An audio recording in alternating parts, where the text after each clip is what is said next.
Good morning, everybody. Carolyn Ducey from the International Quilt Museum.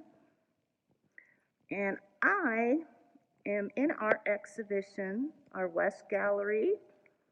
And I'm going to turn the camera around.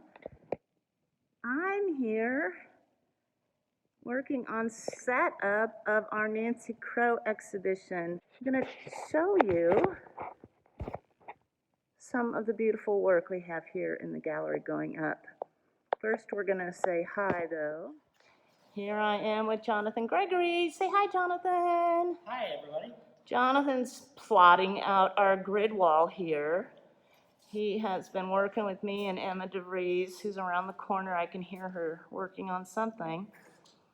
And we are about halfway through getting this exhibit set up.